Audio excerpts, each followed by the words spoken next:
If it's in Hampton Roads, it's on the Hampton Roads Show. Good morning, everyone, and welcome to the Hampton Roads Show. We are in the kitchen with Chef Garrett Barner from Passion, the restaurant. He's making a dish that he calls not your grandma's spaghetti and meatballs. And it's not too late to get moving toward a new career. We'll talk about how you can get started today at Bryant Stratton College. And speaking of back to school, we discussed the learning essentials for students. Today, our friends from Hampton Healthy Families Partnership are here with back to school tips for parents as that first day gets closer. All right, and for some, it's already come and gone over the next couple of weeks. We'll be talking about back to school. And also, it was on our summer reading list, the August selection for the Hampton Road Show Summer Book Club. We're talking about the book thief today. Plus, what should you do after a rough patch at work? The career engineer, Francina Harrison, shares her strategies for getting back on track. You know, we think about people working as either, you get fired or you don't get fired. But then there's lots of kind of in-between land where maybe you just kind of have had a clash with the boss, or you've bumped heads, or you know, something's happened. So how do you then move on from an experience like that? I asked Francina to talk about this a few weeks ago. For no specific reason, but she's going to talk about that today. And you also said getting back on track. Well, here we are, back together. I know we haven't all been together in a month or so. Chris Reckling, by the way. Good to see you. Ariane? Yes, Chris Reckling. Nice to meet you. Don't shake that left hand, you might get cut. What are you saying? Ariane apparently... I go out of town and something happens? Ariane's got big news. Please do, spill the beans. You know what? Let's roll that beautiful bean footage.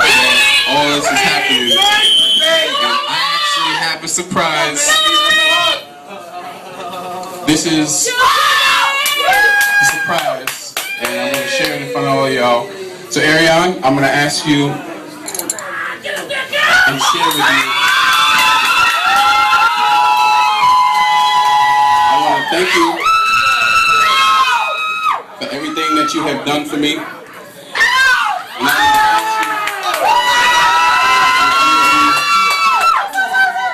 And if I could spend the rest of my life with you. Thank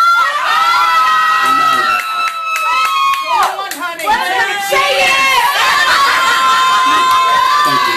I love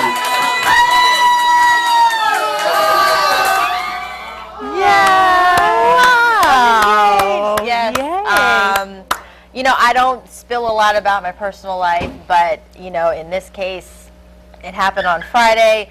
I was actually planning a big surprise party for him. You know, he's actually going to film school in Los Angeles, and it was his birthday the week before, and he also does music, so I was like, I'm going to plan this huge surprise party, and I think he kind of had an idea that it was happening.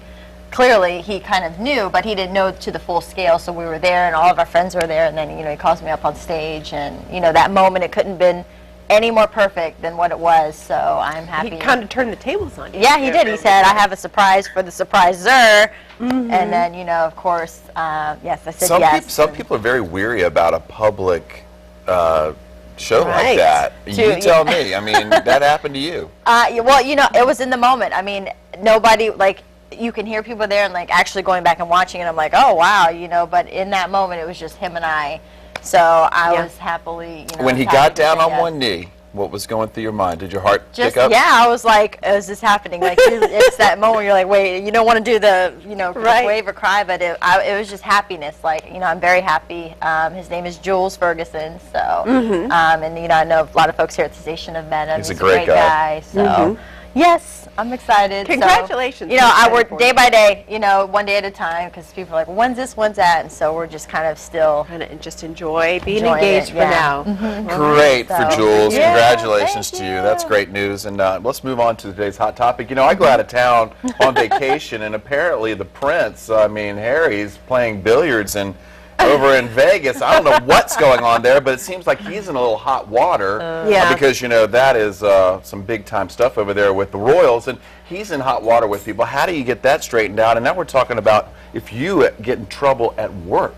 If you step out of bounds, I'm not saying you got a picture taken or anything like that, but you do something wrong, and then all of a sudden, how do you patch that up with your boss? How do you move on from that? I mean, that's kind of, hopefully you can put it in the past. What do you think? I think that's all you can do.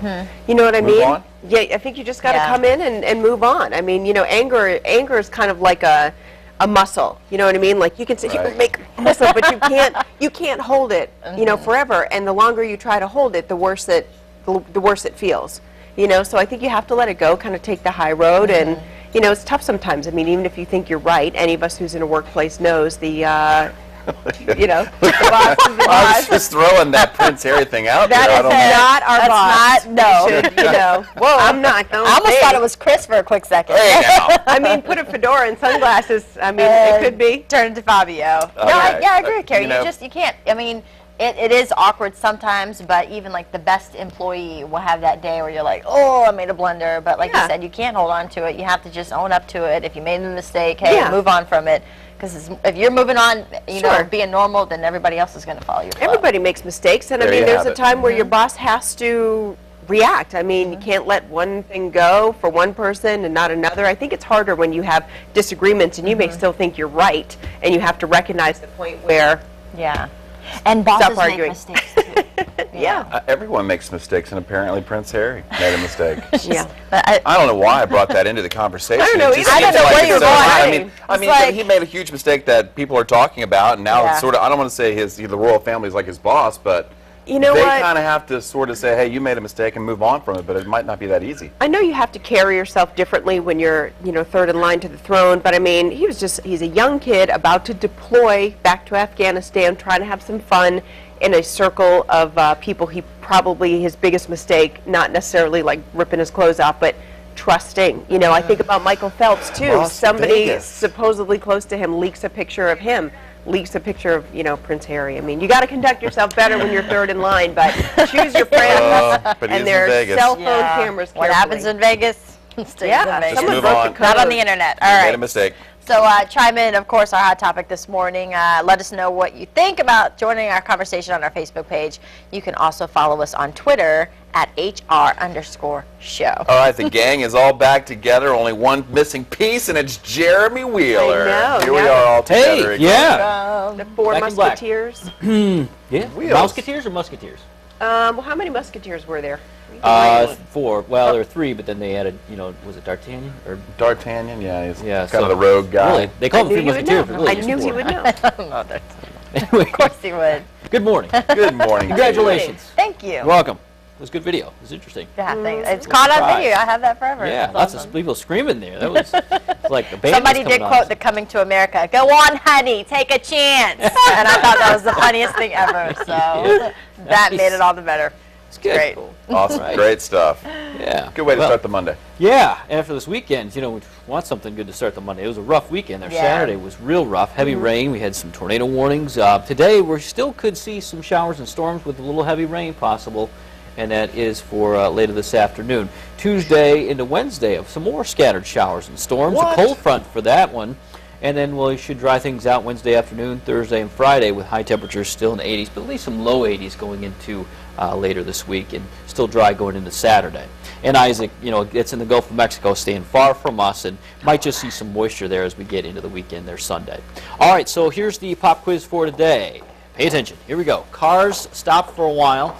Eastern Shore City, Kung Fu's Bruce Blank, and has a railroad museum. So think about that. Put your head together, or put the clues together, and think about thehamptonroadshow.com. Submit your answer. Okay. All right. We'll give that some thought. Today's winner will receive a family 4-pack of passes to Busch Gardens. Nice. We are in the Hampton Roadshow kitchen, joined by Chef Garrett Varner from Passion, the restaurant in Chesapeake. Chef, welcome to the Hampton Roadshow. Thank you very much for having me. What are you going to make for us today? Today I'm doing a dish with one of our top sellers in our restaurant. It's I call it Not Your Grandmother's Spaghetti and Meatballs. The reason why I call it that is because there's no spaghetti and there's no meatballs. Okay. So what we're doing here is to simulate our spaghetti, we're using roasted spaghetti squash Okay. and blackened sea scallops. That will go together with a little bit of Fra Diablo, which is spicy marinara, and blends well together. And then we'll top that with a little Asiago cheese. All right. Well, you've already gotten started. When we come back after the break, we're going to get into it and kind of explain a little bit more and talk about the restaurant as well. We'll do that. Thanks, Chef. Stay Thank with you. us. All right, don't go away. We're just getting started here on the Hampton Roadshow this morning. We're going to kick off our summer book club discussion of the book theme. But first, we'll talk with our friends from Bryant and Stratton College about how you can get started on a new career path, and it all starts today.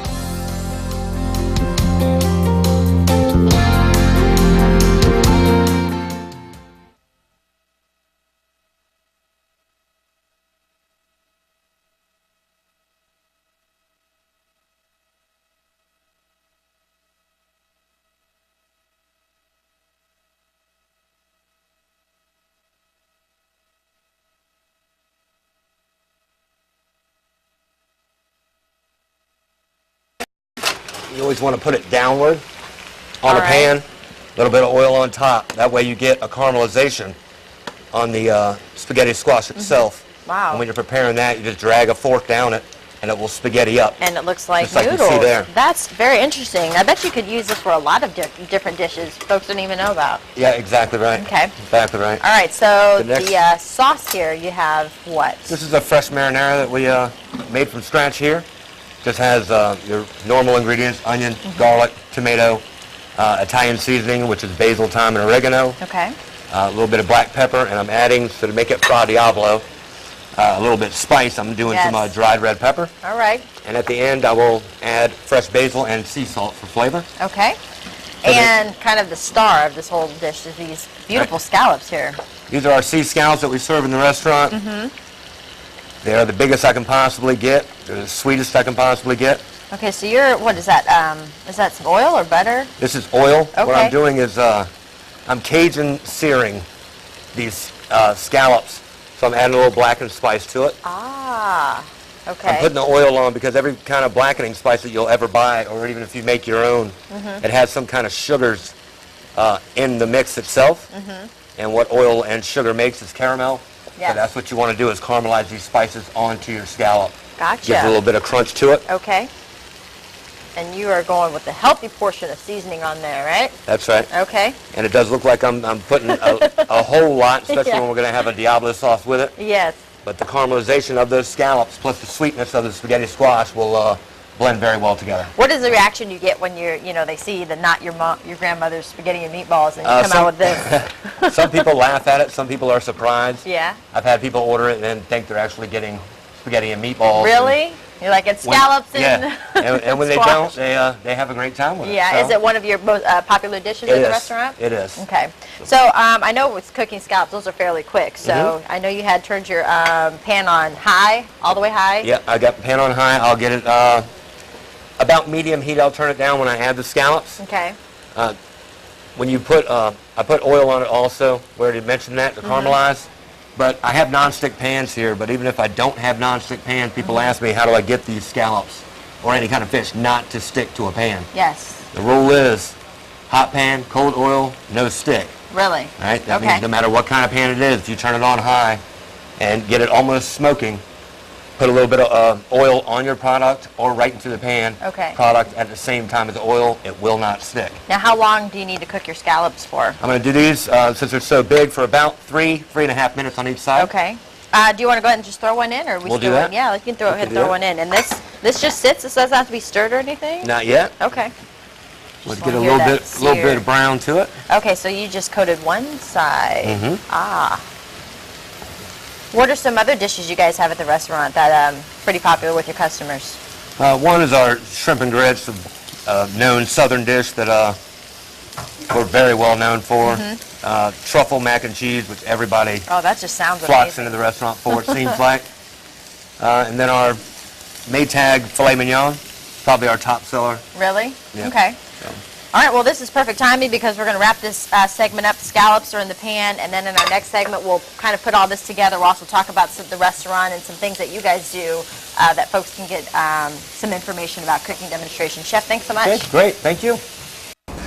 The summer vacation season officially ends next week, and it's time to go back to school for those college degree seekers. We are on the Virginia Beach campus of Bryant and Stratton College, and joining me now is Beth Murphy, the State Director of Virginia Colleges. Beth, your fall semester begins in a couple of weeks. Is it too late to sign up and enroll? No, it is not, but it is critical that if you're interested in jump-starting that college education, that you come and contact us now because classes do begin September 12th. So, Beth, you say that it starts in September.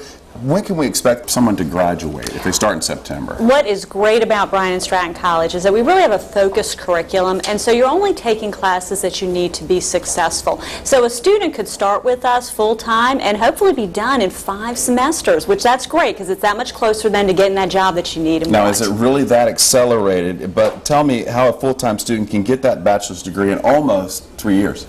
Well, a bachelor's degree is going to take a little bit longer than the associate degree. But both programs, the associate and the bachelor's, very focused.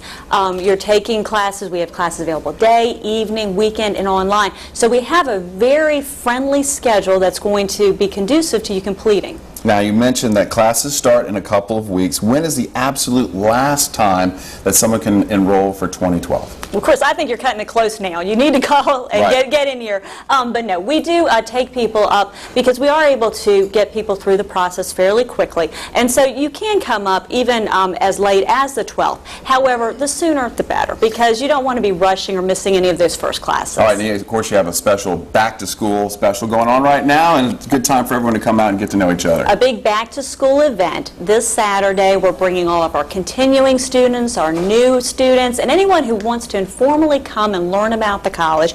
You can come. It's Saturday, September 1st, and we're going to have refreshments and games, and you can just come and get a feel for how you can be successful at Bryan and Stratton College. All right, Beth Murphy with Bryan Stratton College, thanks for joining us this morning on the Hampton Road Show. Thank you. All right, we're in the Buzz Center. I wonder what people are buzzing about. I don't know, Carrie. We're all buzzing about Ariane's engagement. Yes, and Chris, oh, thank you. Just for Heating you, up the just for coffee. you, Thank just for you. you. Hopefully that's how your What? future husband will I treat know, you. bring right? you a Thanks, coffee honey. morning, right? Way to Go on, Chris. Zoll. Thank A you. well-trained Love it. Chris Reckling there. All right. Yes, I did. I got engaged over the weekend, and I'm super happy. I'm excited, so I can't stop smiling. We're excited for you. And we're trying not to like pounce on you, say when and where and all that kind of stuff, because you just want to be, Yeah, just want to enjoy being I'm engaged for a chill. while. I'm letting it roll. I'm going with the flow. So that was, we kind of gave a little wink hint, like what was your exciting news? Also, summer's kind of winding down.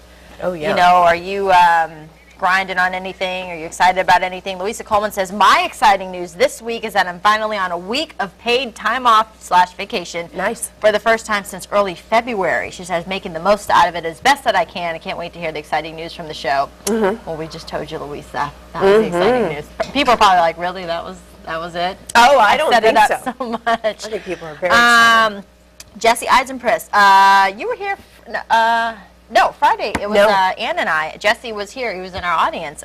He's always buzzing in. He says good morning. He was on crutches. Oh no. Yeah, but he says he's off his crutches, but still wobbling around Yeah. and having to do the work. Well, he's a firefighter, so being on crutches would be kind of tough. Yeah, to get things Sarah done. I'm sure Jenkins he's anxious says to she's get very back. excited for the fall. That's what she's waiting and looking forward to with Yes. summer winding down. Me too. And then we're also going to buzz about, read some comments on if you make a big mistake with the boss, how do you... Yeah, like if you don't get fired, but you get in trouble, It's and then awkward. eventually that, 1 to 3 days later, that trouble's over. And you're and then how do you just come back to work like, hey, Hey, it's so good. like when you pass in the hall, who says hello first? Who you know what I makes mean? eye contact. Like, yeah, Yeah. you I'm with you on that one. All right. Thanks for buzzing in on those. 1 to 3 days. All right, still ahead on the Hampton Road Show. We're discussing the book Thief, the August selection of the Hampton Road Show Summer Book Club. And also, we're going to talk about what parents need to do today to gear up for going back to school. And don't forget our pop quiz today. You can win a family 4-pack of passes to Busch Gardens. Just log on to thehamptonroadshow.com. Click on the pop quiz button on the top right-hand corner of the screen. Good luck.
Do you want me to stick to the questions that you submitted It helps, but I can talk about it forever.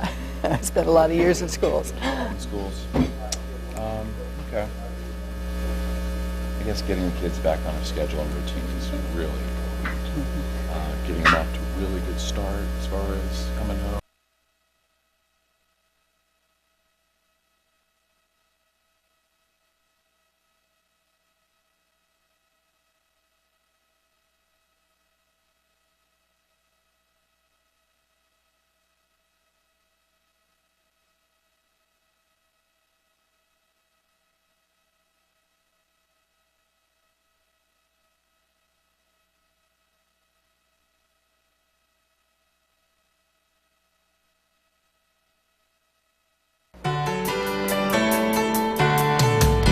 Welcome back to the Hampton Road Show. If you're still in summertime mode, and many of us are, the clock is ticking because it's time for sending the kids back to school. And joining us now is Hampton School Board member Phyllis Henry, retired high school principal and teacher and proud grandparent. All right, Phyllis, welcome back to the Hampton Road Show.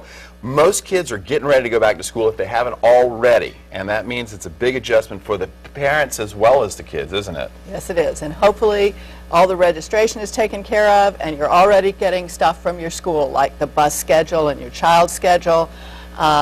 If you haven't gotten those things yet, you can find them usually on your school webpage. But don't hesitate to call the school and ask those questions you need to know. And if you have been in school in the district before, you're probably okay with your shots. But if you're the parent of a 6th grader, you have to go get something called a Tdap, which is tetanus, diphtheria, and whooping cough, which is coming back in this country. So they want you to get that test, and even if you're a caregiver of a young child, you should get that Tdap test, and you can get it at your health department, maybe even at your pharmacy. That seems like there's a lot of people that haven't done that for their child. Do you think that's the case? Well, sometimes there are, but give the school a call. If you haven't registered, give the health department a call if you need that shot. Get that taken care of. It surprises me that some people may not have registered their child by now, but you say that's pretty common. It happens, and you really need to call and make an appointment if you haven't done that, get that taken care of, because your school's got lots of information for you. Okay, speaking of that information, lots of schools have lots of paperwork that they're handing out. How important is it to stay on top of that paperwork and get to it right away? Well, the most important thing you have to have for your school is the emergency card for every child. If you have 4 children, fill out 4 emergency cards and give them as many good contacts. There's nothing like, you don't want to be the high school principal having to ride to the emergency room with a kid whose parent didn't give you an emergency contact. And be sure to put allergies and things like that on there, because the school needs to know about that so they can protect particularly your young child from a nut allergy or something that could cause a serious problem. All of this helps your child out, but it also helps the administrators and everybody at school. But let's focus in on the child themselves, getting them prepared for school. What can you do for them? Is it getting them on a schedule right away? Well, there are a lot of things you can do. You need to involve them in the planning. What do they want to do about their lunch? One of those papers you're going to get is about their lunch. They get free and reduced lunch? What, do they want to participate in lunch? Do they want to have breakfast at home? They want to have breakfast at school. If we're going to ride the bus, let's walk to the bus stop, see how long it takes. Is there somebody who can walk with us? If we're going to walk to school, can the neighbor walk? If we're going to drop off, who's going to pick up? But talk to the kid and work out a schedule, and then you can kind of do a plan backwards. If you're supposed to really be at school at 7:30, first week it's going to take longer to drop off because there's a big traffic jam. Then figure out how long is it going to take us to get to school. Do a dry run. How long does it take to do breakfast? If you have a teenager or a 12-year-old, it's going to take half an hour to get the hair right. How long does that take? Figure out when we really have to get up, and even though your teenager will hate you, start getting them up at that time. And get out your calendar, figure out all those million things like soccer and ballet lessons, and start working on a calendar with your kid and figure out, do we do homework right after school? What's going to be the rule? Are we going to play outside because we need to get unbounced and then do homework after school?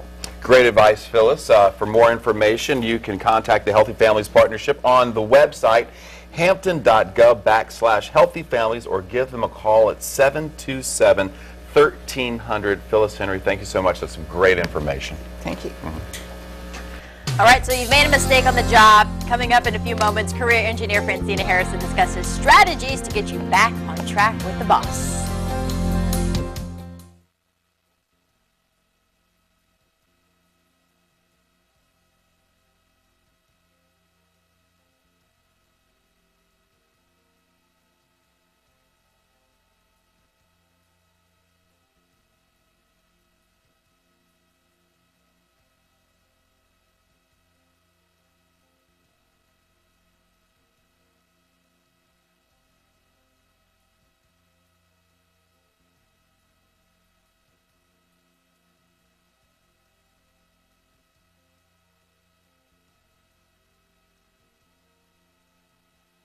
Good to see you. Good to see you too. You know, Had some I good feel like time off? I had some great time. Went to the Outer Banks. Just absolutely love the Outer Banks. Yeah. Great natural beauty and amazing history, and all the people down there are so nice and sweet, and just love our neighbors to the south. So hopefully I'll see you real soon. Yeah. This is the best time of year to go down there. I like the Outer Banks too. So we both kind of did the same thing. I mean, you are home here. You're where you're originally from, and Right. we use our big summer vacation to go back to New England, where my husband and I are both from to see family and you know, those places that, you know, salt air up. So it's nice. Salty? Did you get some salty air while you're up there? We did. We were on Cape Cod and we were in Maine. Sweet. It was cool. It was All right, really so cool. what are we buzzing about All right, this morning? We're buzzing. Vacations? We have No. our career engineer, Francina, is standing Bum, by. bum, bum. I'd say she's standing by to take your calls, but she's talking about those boo-boos at work. Louisa says, I've fortunately never been in a situation such as this, but I would imagine it's all about showing respect, a strong work ethic, and the desire to ensure such a mistake wouldn't happen again, as well as just taking the time to listen and learn. Talking about moving on once you've kind of had a bit of a rough spot with the Be boss. professional. Be professional. Be And professional. be cheerful. You made a mistake. It happens. Yeah, but it is, you know, you do feel a little bit awkward after. It is. You It know. can be difficult. I don't mind telling you. I have a little first-hand experience with this. I don't care. You don't care? I don't mind talking about it. No, because I suggested this to Francina after I was suspended for being late, you know. And then it's like, okay, so it's a fair punishment, and you see why that you're, you know, being punishment. But then you come back in, and it's just like, who says good morning first? You know, what do you do? Or you know. And I just walked by the boss. I was like, good morning. You know, just went on with it, and that was the best thing to do. There's a road up here called the High Road. Yeah, or Take just the high the road, road. or just whatever road is Take going the forward. High Road. Forward, not Move back. that way. Not All right. that way. You know, if Let's do only it that we way. were qualified, we wouldn't need Francina, but we're not. Let's go to the road over to Francina is here, Francina. thank The you. road is here. All right, well, there. we've all made mistakes, of course, but what should you do if you make a big mistake on the job? Joining us now, of course, we have career engineer Francina Harrison with her tips on how to patch up the things with the boss after that yeah. huge blowout. A lot of people probably can relate to this. What do you Yeah, do? yeah. You know, I think one thing I want folks to probably walk away with is just, if you can remember these words, hit it and quit it. I mean, really, hit it and quit it. You don't want these kind of things to brew and marinate. That's a big mistake. Yeah. Big mistake. So I have a couple things that folks can do, because again, if you are in a job and you've been Yeah. there a while, you're going to have some boss mistake days. You just, it's just going to happen. Boss mistake days, Boss I like mistake that. days. Okay, so we got to fix it and patch Yeah, it up, because okay. a good night's sleep is valuable. You want to go home and have a good night's Absolutely. sleep. So my 3 A's, you know, I want to make sure people always have a little notes here. Admit it, apologize, and accept the penalty. You're wrong. Man up, woman up. Just, hey, I was wrong. I need to move on. You Yes. know, need to accept the penalty. I like that. Yeah. Again, the brew and marinate, that's, I mean, unfortunately, those events at the Empire State Building, you know, Yes. that was 18 months of something brewing. Employee-boss disgruntled relationship. employee, yeah. Don't do that. Okay, don't do Yeah. that. Just, you know, and if you think there's a post-event relationship drama with your boss, just ask it right there on the spot after your penalty or during your meeting. Hey, you know, what can I? Hey, I screwed up. If this affects our work relationship, what can I do to make it right? Tell me what I can do to make it right. Because people hold on to that, Yes. and you realize when you just get it out in the open, it's like, oh, that was simple, it's easy. Yeah, you know, it's yeah. not as hard and scary as you think. Hit it and quit it is so important, and the whole piece, like the next day, no chatting with the co-workers about the, you know, getting the gossip mill rolling. Yeah. Don't avoid the stairway or contact. Say, hey, good morning, how are you? You know, go right back to business. Right. Make sure you do, from moving forward, your job, you should always make your manager look wonderful.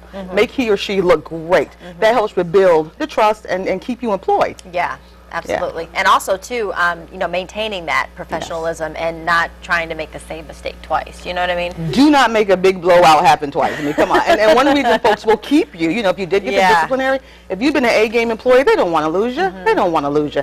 But don't do it again. Yeah. Keep it real. Let's not do that again. What if people are afraid to kind of just confront their boss or maybe ask, you know, if they did something wrong, if they feel that they're right, but then, you know, they're just having that conflict? Who's right, who's wrong? I think at this point it doesn't matter who's right or who's wrong. Like Chris said, take this higher ground. My thing is, you're afraid, face the fear and do it anyway. It's better to put it out there, ask the question, have that meeting one time. Don't go back 10 days later and say, I want to have a meeting to discuss what I felt 2 weeks ago. Leave that alone. Gotcha. Hit it and quit it. If you're concerned, bring it up, squash it, get a good night rest so you can A lot go of back people to are work. going to be tweeting that. Hit it and quit it. All Hit it right. and quit it. Of That's course, what I for more want you to do. information, you can also call 420-1109 or you can email info@tcenow.com. You can also go on the website. I know you're on Facebook, you're on Twitter, Oh, I'm you're everywhere. everywhere. Google so, Plus too, TCE yes, Now. Yes, LinkedIn, all of it. All right, All of it. Francina, thanks so much. Thank you. All right, so last month we revealed to you our third summer book club read, The Book Thief by Marcus Zusak. Today we're talking about the book with some of our book club members.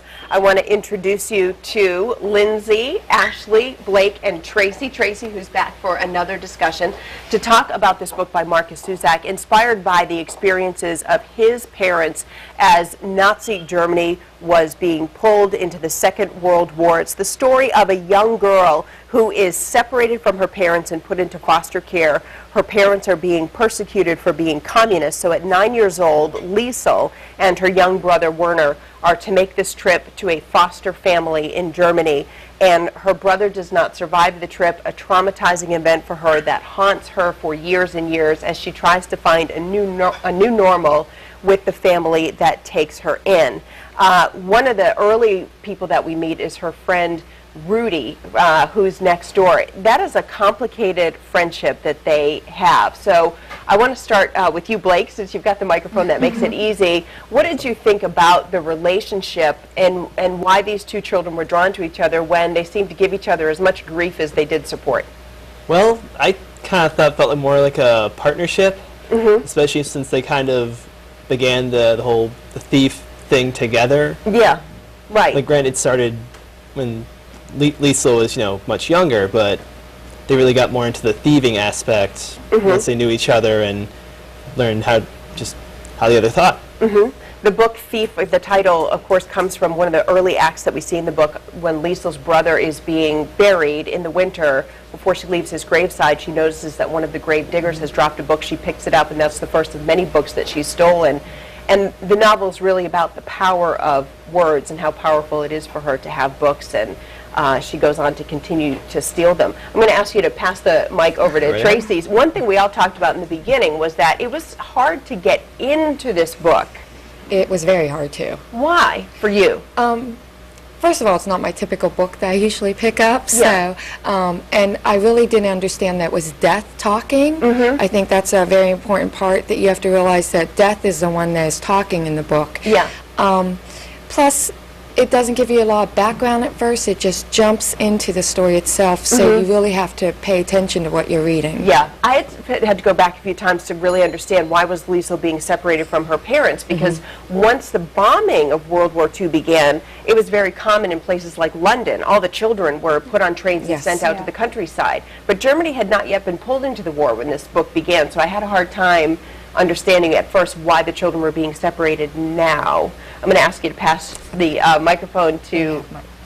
I'm sorry. Oh, you guys are wearing mics. Okay, perfect. All right, Ashley. So let me ask you about Zusak's choice to have Deaf narrate this story versus Liesel herself, or just the author's voice. I really did enjoy the book, the point of view coming from Deaf. It was something different. It's not something that you hear every day. The fact that he was narrating the story of this young girl and how he interacted with her, even though she couldn't see him, but he was watching over her throughout the book. It was really good. Something that Deaf was not typically supposed to do, to really get involved in human affairs. We mentioned that this book it ends up on a lot of reading lists for adolescents. And so let me ask you, Lindsay, do you feel like teaching the events of what was happening in Germany at this time through the story of this girl and her relationships is more effective than the way we normally learn about historical events, which is dates, geographical locations, and tallies? I think it's really important for students to understand not just the whens and the whys, but how it actually felt for the people that were involved in it. I think you get a much better grasp of what it was like to live in Germany or to live in London or to be in a concentration camp if you're reading from people's point of view. And the fact that it's a fictionalized account, I think, makes it slightly easier for younger readers because there's a little bit of distance. It's not a true story. It could have happened, but maybe it didn't happen exactly this way. So maybe that makes it slightly easier to get into because it's pretty heavy stuff, even, especially for young children. In the beginning, you feel like there has to be some established knowledge, so maybe this would be a good assignment after the kind of those facts and figures have been introduced, then to go a little bit more in depth and explore the people, you think of the people who were with or against, the Nazi Party, and you don't think about all those people caught in the middle who could not go along, but it was deadly to go against either. Like Especially from the German perspective. The pretending that went on, the pretending and the hiding, whether it was a hiding of a person or a hiding of emotions. All right, we're going to talk more about The Book Thief after a break in just a little bit. We want to thank you guys for being with us. We're glad that you're going to stay with us to talk more about this novel by Marcus Zusak.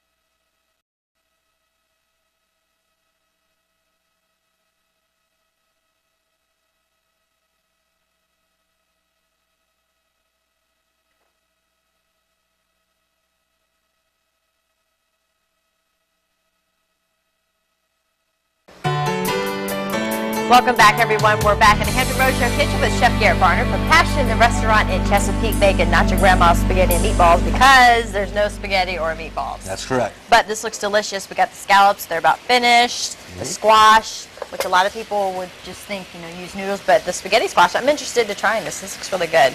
It comes out very nice. All right, so these were cooking. Of course, the caramelization we got going. Yep. That'll add a nice little crunch to it. Okay. It's going to finish off the Diablo sauce. A little bit of fresh basil.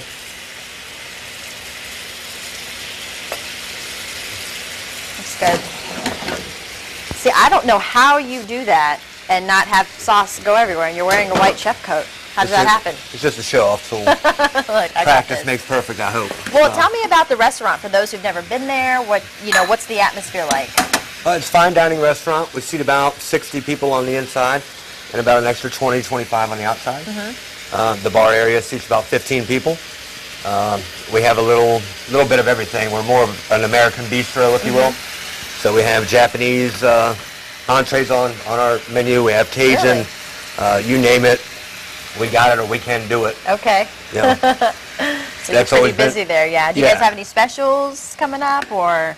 I'm trying to get ostrich back in, and that's always a top seller for us, is ostrich fillets. Our two-way duck is always a big hit. Okay. That's always nice. Comes with a ginger plum sauce. Okay.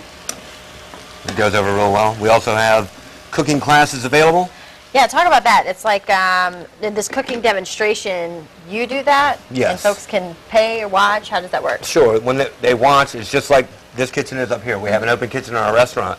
So people would sit up at the front here and they would watch everything that goes on in the back while I explain what I'm cooking for them. Okay. The catch is that you get to see the hustle and bustle of the whole, because we're still open to the public. Oh. So you get to see a little bit of everything. So you're doing that while trying to serve the whole restaurant. Yes. Wow, okay. So, it's actually pretty fun. A lot of people come, they joke, they have a good time. I bet it makes it fun for you guys, too. Extremely fun. Yeah. Extremely fun. So, and it's not a lot of money. It's $45. You get 4 courses, 4 wine pairings, and I don't know if you can beat that in any other place. Yeah, but that's very unique. You don't hear about that a lot. Okay, so we got about a minute left. I want you to plate this up and show us what we're working with here. All right, start off with the spaghetti squash. Okay. And you got one in a little fancy cup there. That's for your presentation plate, I take it? That it is. That came out of the oven, so that's how that just stands in a nice little tower. A little bit of the Diablo sauce. Okay.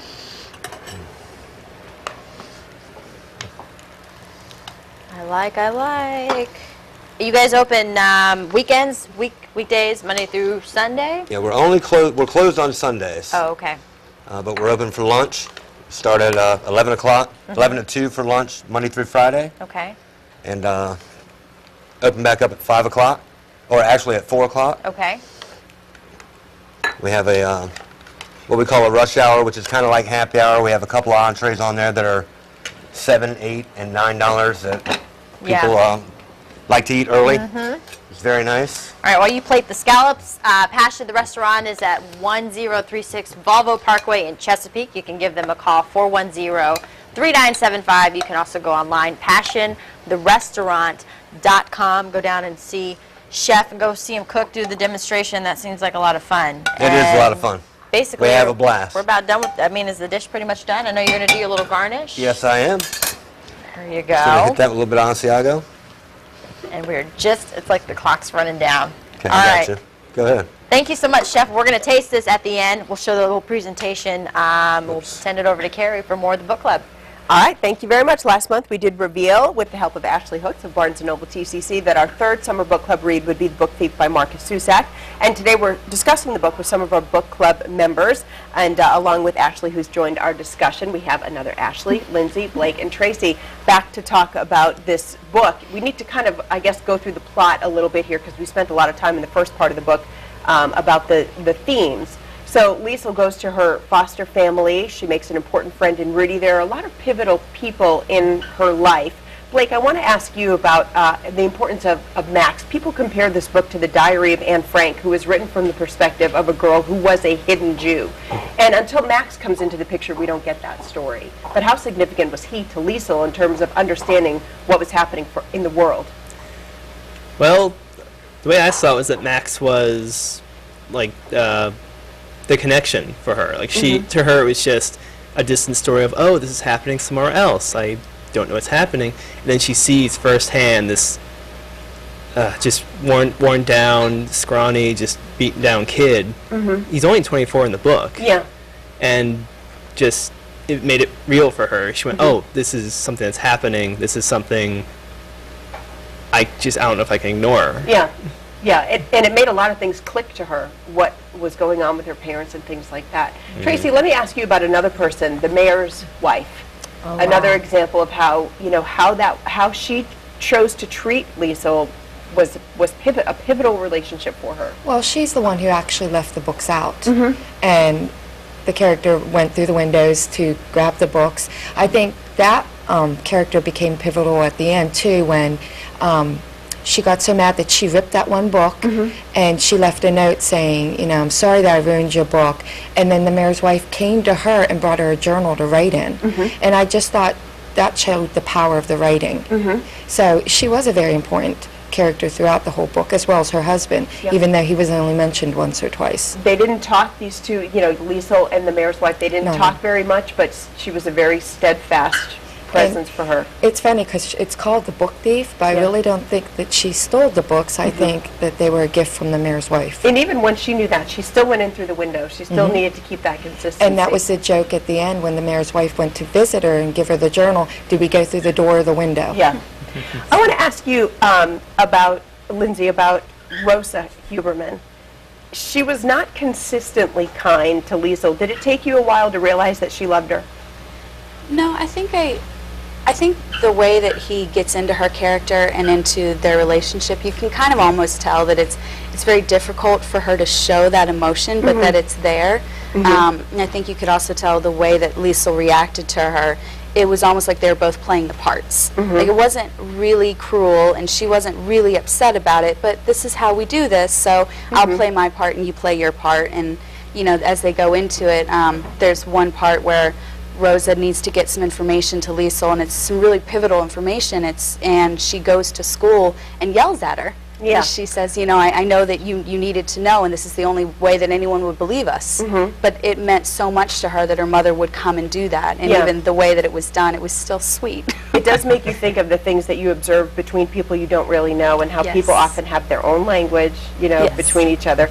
In the end, it said Hans Huberman was the person she loved the most. Why do you think he was so important to Liesl?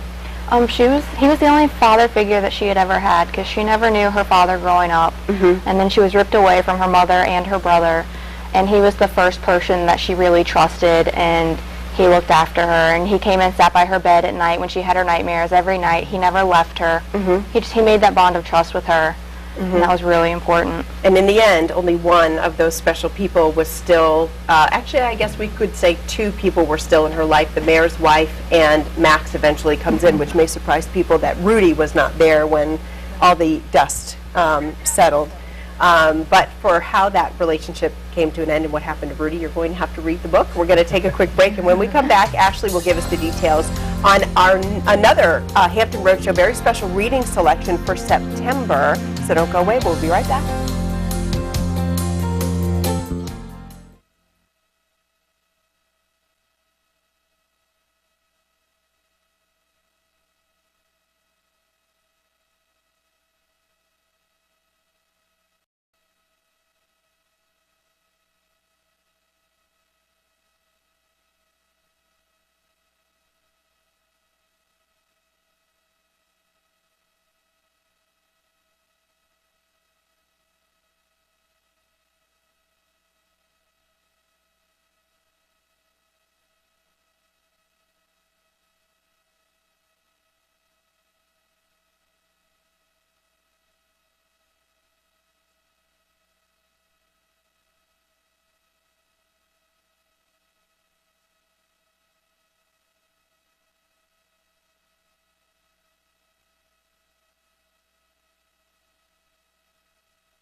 Welcome back, everyone. Well, now that we've discussed the book thief, it is time to reveal a very special Hampton Roadshow book club selection. Joining us now again, we have Ashley Hicks from Barnes & Noble TCC. We should say this is a special selection for next month because September is Hunger Action Month. So before we reveal, well, I guess let's go ahead and reveal the book and then tell us a little bit about it.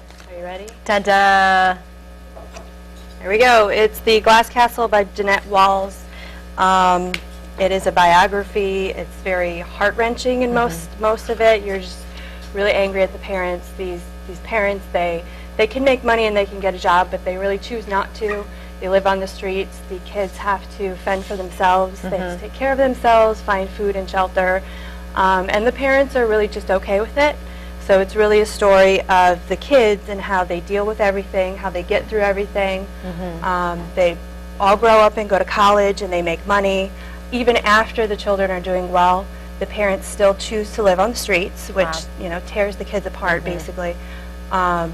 Great story. Well, of course you can pick it up, and I know Jeanette Walls, she's based in Virginia. You can stay tuned for more information on how to get the book. Of course, you know the discount. Also, we want to announce that we have the Glass Castle by Jeanette Walls, the bonus book club selection in honor of Hunger Action Month. So make sure you go down and pick that up. Ashley, thanks so much. You're very welcome. All right, thanks again to all of our book club members who came in to discuss The Book Thief. Now we need to discuss Garrett's creation from the kitchen there. Yeah, from Passion. Amazing stuff, huh? And what a great presentation, too. It looks awesome. Yeah. Check it out over here. It's just, I mean, he really did a great job. Garrett, well done, sir. Thank you very much. Good, I healthy appreciate you having me.